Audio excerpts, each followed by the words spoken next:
कार्य सदस्य सुश्री अनुराधा राणा।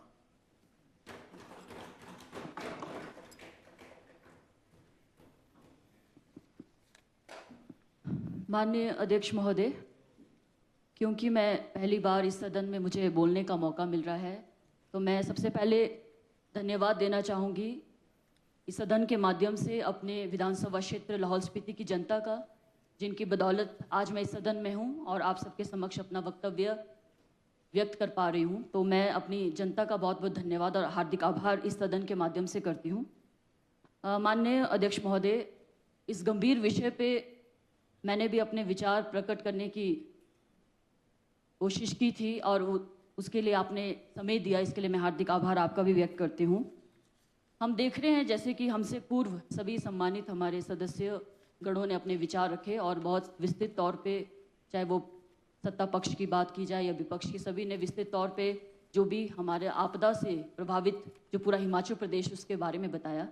यदि मैं अपने विधानसभा क्षेत्र लाहौल स्पीति की बात करूं तो हम ये भी देख रहे हैं, वैसे तो कई वर्षों से हम ये चलन देख रहे हैं कि आपदा का जो चलन है पूरे हिमालयन क्षेत्रों में हम देख रहे हैं बढ़ रहा है और ये काफ़ी ज़्यादा इसका प्रभाव बढ़ रहा है। पिछली बार भी हमने एक भयंकर त्रासदी पूरे हिमाचल में देखी, जहाँ पे कई लोगों की जानें भी गई, लोगों के घर तबाह हुए। इसमें मुझे विस्तार पे जाने की आवश्यकता नहीं है, पूरा डाटा आपके पास हमारे यहाँ पे मौजूद है। इसके अलावा अगर लाहौल स्पीति की बात की जाए, और इस वर्ष भी हमने वही त्रासदी देखी, हालांकि इसका प्रभाव पिछले वर्ष के जैसा नहीं था, पर फिर भी हम देखते हैं कि आने वाले समय में ये और अधिक बढ़ सकता है। तो मुझे लगता है कि ये एक सबसे, आज के अगर समय की बात की जाए तो सबसे गंभीर विषय अगर हमारा कोई है तो ये आपदा प्रबंधन है। और ये जो अगर हम क्लाइमेट चेंज की बात करते हैं, ग्लोबल वार्मिंग की बात करते हैं, तो हम इसको प्रत्यक्ष तौर पे अपने हिमालयन क्षेत्रों में देख रहे हैं, क्योंकि हमारा हिमालयन जो क्षेत्र इतना फ्रेजाइल है। सिस्मिक जोन की अगर बात की जाए तो 4 और 5 के सिस्मिक जोन में आता है। हमारे हिमालयन नए पहाड़ है, हर दिन प्रत्येक वर्ष इनका डेवलपमेंट हो रहा है। तो मुझे लगता है आने वाले समय के लिए बहुत हमें गंभीर विचार और नीति बनाने की आवश्यकता है, चाहे वो स्टेट लेवल की बात आती है या सेंट्रल लेवल की। अगर मैं सर अपने विधानसभा क्षेत्र की बात करूं तो मेरी कुछ ऐसी गांव है जो बिल्कुल संकट की मतलब बिल्कुल खत्म होने के कगार पे है,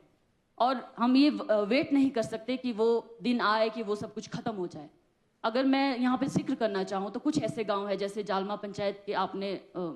माननीय मुख्यमंत्री महोदय के नॉलेज में है, माननीय हमारे ट्राइबल मिनिस्टर, रेवेन्यू मिनिस्टर के नॉलेज में भी है, उन्होंने स्वयं इस दौरा भी किया। और मैं ये भी कहना चाहती हूँ कि माननीय हमारे मुख्यमंत्री जी के नेतृत्व में पिछले 2 सालों में बहुत बेहतरीन कार्य डिजास्टर के समय हुआ है, चाहे वो गांव-गांव हर लोगों तक पहुंचने की बात हो, चाहे हमारे मुख्यमंत्री महोदय स्वयं जाते हैं, चाहे हमारे मंत्री महोदय या विधायकों के जो कार्य करने का जो तरीका रहा है, उसको हमने सभी ने देखा कि एक बेहतरीन नेतृत्व हमारे मुख्यमंत्री महोदय के द्वारा हुआ है।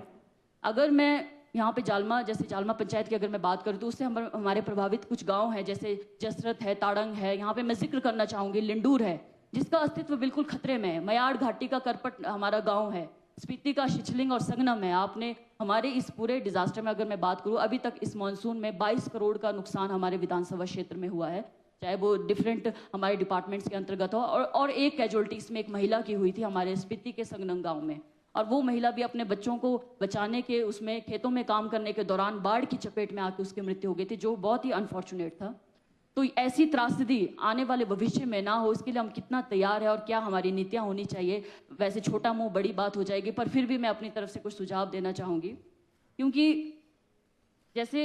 सबसे पहले तो सर हम रिहेबिटेशन की जहाँ बात करते हैं, क्योंकि मेरे विधानसभा क्षेत्र के भी कई ऐसे गाँव हैं जो बिल्कुल संकट की स्थिति में है, जिनको कभी भी पुनर्स्थापन करने की आवश्यकता है, जिसमें लिंडूर है, हमारा करपट है। तो सबसे पहले तो मैं चाहती हूँ कि इस सदन के माध्यम से हमारे जो सेंट्रल गवर्नमेंट है उनको भी प्रस्ताव पारित होना चाहिए, उनके लिए प्रस्ताव जाना चाहिए कि ज्योग्राफिकल सर्वे ऑफ इंडिया के माध्यम से पूरे हिमाचल में जिलावार जो है हमारे ऐसे जगहों को चिन्हित किया जाना चाहिए जहाँ की ज़मीन किसी भी प्रकार के नए निर्माण, नई मशीनरी के प्रयोग के लिए उपयुक्त नहीं है।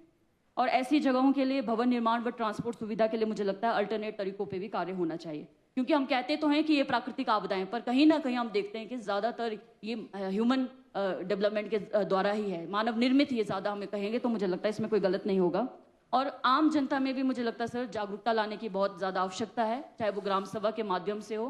खासकर जब हम ट्राइबल जिले की बात करते हो तो मेरा सौभाग्य है कि मैं ट्राइबल जिले से दूसरी महिला हूँ, और ट्राइबल होने पे मुझे गर्व है और ट्राइबल होने के नाते कई तरह के कानून, कई तरह के अधिकार संविधान ने हमें दिए, जिसके कारण हम ट्राइबल कहे जाते हैं। तो ग्राम सभा के पास वैसे ही हमारे अधिकार है पेशा कानून के अंतर्गत। पर हम ये भी देखते हैं कि जैसे पिछले वर्ष सेंट्रल गवर्नमेंट के द्वारा जो एफसीए अमेंडमेंट कानून लाया गया था, जिसके अंतर्गत हमारे जो ट्राइबल राइट्स हैं, चाहे वो फॉरेस्ट राइट एक्ट की बात की जाती है या पेशा कानून की बात की जाती है, panchayat extension of schedule areas act, तो इसको काफ़ी क्षीण किया गया, इसको कमज़ोर बनाने की कोशिश की गई। क्योंकि जहाँ हम रिहैबिलिटेशन की बात करते हैं, रिहैबिलिटेशन में कहना मुझे लगता है काफ़ी आसान होता है कि इनको नई जगह पे पुनर्स्थापन किया जाए, पर अगर मैं अपने विधानसभा क्षेत्र, अपने जिला की बात करूं तो 80-90% हमारा फॉरेस्ट लैंड है। और पहले भी एक केस मुझे लगता है गिऊ गांव से हमारा सेंट्रल गवर्नमेंट को गया है, मिनिस्ट्री ऑफ एनवायरनमेंट को, और वो केस रिजेक्ट हुआ है कई सालों बाद ऑन द ग्राउंड ऑफ ये एफसीए, फॉरेस्ट कंजर्वेशन एक्ट। अब जब से इसमें संशोधन हुआ है तो इसको और ज़्यादा मुझे लगता है स्ट्रांगली ऐसे हमारे इलाकों के लिए सही नहीं है। क्योंकि एक तरफ तो बड़े बड़े जो हाइड्रो प्रोजेक्ट्स बनते हैं या बड़ी ऐसी विनाशकारी योजनाएं जिनसे पर्यावरण पे डायरेक्टली प्रभाव पड़ता है, इम्पैक्ट पड़ता है, जिसके कारण हमारा पर्यावरण का शोषण हो रहा है और ऐसी आपदाएं आ रही है, उसमें तो एफसीए बहुत आसानी से मिल जाता है, एफसी क्लियरेंस बहुत आसानी से मिल जाता है। पर जब हम रिहैबिलिटेशन की बात करते हैं, लोगों को घरों पुनर्स्थापन की बात करते हैं, तो वहाँ एफसी क्लियरेंस कई सालों तक नहीं मिलता या रिजेक्ट हो जाता है, जैसे कि मैंने स्पीति का एग्जाम्पल दिया। तो इसमें मुझे लगता है यहाँ सदन से भी प्रस्ताव पारित होना अत्यंत आवश्यक है कि ऐसे खासकर डिजास्टर के केसेस में, और जहाँ तक मेरा इलाका है जो पूरा फॉरेस्ट लैंड है, वहाँ पे हमें रिलैक्सेशन इसमें दिया जाए, जो हम रिहैबिलिटेशन की जहाँ बात करते हैं, जो कि आने वाले समय में बहुत ज़रूरी है, अगर मैं लिंडूर या करपट या छिछलिंग जैसे गाँव की बात कर रही हूँ। और सर एक और चीज़ है, ग्लोबल वार्मिंग के कारण हम देख रहे हैं कि खासकर मैं अगर अपने विधानसभा क्षेत्र की बात करूँ तो हमारे जो झील हैं जो ग्लेशियर से बनते हैं, उसमें अप्रत्याशित वृद्धि हुई है जिसके आकार में, और इसका सर्वे करना, इसका स्टडी करना और उसके जो कारण है और परिणाम है, इस पर कार्य होना अत्यंत आवश्यक है। तो ये भी मेरी गुजारिश है आपके माध्यम से। और जैसे कि मैंने पहले भी बताया, हमारा हिमाचल प्रदेश सिस्मिक जोन 4 और 5 में आता है और हमारी फ्रेजाइल इकोलॉजिकल सिस्टम है, तो ये बहुत चिंता का विषय है। नए भवन निर्माण में मुझे लगता है भूकंप रोधी तकनीक के बारे में ज़्यादा से ज़्यादा अवेयरनेस वही ग्राम सभा के माध्यम से अगर हो तो बहुत बेहतर रहेगा। और ज़्यादातर मेरे एरिया में हम देख रहे हैं कि जो भी आपदाएं आ रही है, ये बाढ़ की वजह से, नदी का जलस्तर बढ़ने की वजह से, या ग्लॉफ जो इंसिडेंट होता है हमारा, उसकी वजह से हो रहा है। तो नदियों का मेरी ये गुजारिश है सर कि सरकार के माध्यम से भी, आपके माध्यम से सरकार से गुजारिश है कि जो भी नदियों का चैनलाइजेशन है या नालों का चैनलाइजेशन है, ये प्रायोरिटी में हमारे विधानसभा क्षेत्र में हो। क्योंकि अगर इस वर्ष भी समय पे कार्य नहीं होगा, जैसे वाटर लेवल हमारे चंद्रभागा नदी का कम होता है या नालों का कम होता है, तो अगर काम समय पे नहीं हुआ तो आने वाले समय में और स्थिति बिगड़ सकती है, और हम उस स्थिति का वेट नहीं कर सकते। जब जनता ने हमें मैंडेट दिया है तो मुझे लगता है कि जो अकाउंटेबिलिटी, जनता के प्रति जवाबदेही है, उसको सही साबित करने का दायित्व भी हमारे ऊपर है। और महिला होने के नाते मुझे लगता है कि हम तभी अपने आप को प्रूव कर पाएंगे जब सभी का सहयोग मिलेगा, और एक प्रूव कर पाएंगे कि महिला भी एक अच्छा नेतृत्व और एक अच्छा कार्य कर सकती है। तो जहाँ तक मैं, और एक और चीज़ मैं ऐड करना चाहूँगी सर, सीमेंट और जैसे हमारे कंक्रीट के जंगल हैं जो हमारे पहाड़ों को बिल्कुल ख़त्म कर रहे हैं, और हमारे पहाड़, हमारी नदियाँ, मुझे लगता है कि इन आपदाओं में हमें लगातार संदेश दे रहे हैं कि कहीं ना कहीं जो हम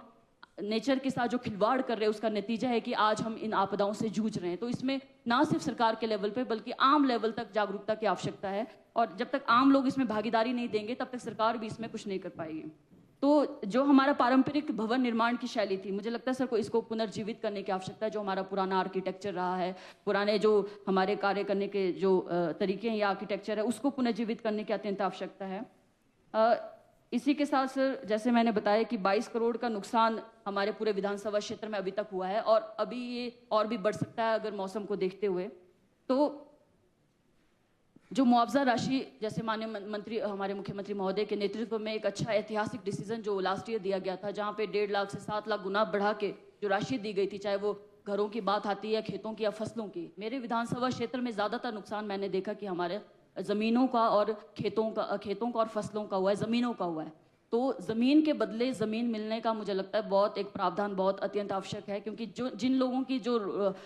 रोजी रोटी सिर्फ खेती पे निर्भर है, उनका ज़मीन जाना कई बीघों के हिसाब से हमारे जालमा पंचायत में और सिस्सू के आसपास और करपट में और स्पीति के शिचलिंग सगनम में लोगों का खेती बाड़ी और फसलों का और ज़मीनों का नुकसान हुआ है। तो ज़मीन के बदले ज़मीन, मुझे लगता है इसका प्रावधान अत्यंत आवश्यक है, और वो चाहे नौतोड़ के माध्यम से हो चाहे एफआरए के माध्यम से, पर उसमें एफसीए में हमें रिलैक्सेशन देना अत्यंत आवश्यक है, जो कि केंद्रीय का कानून है, और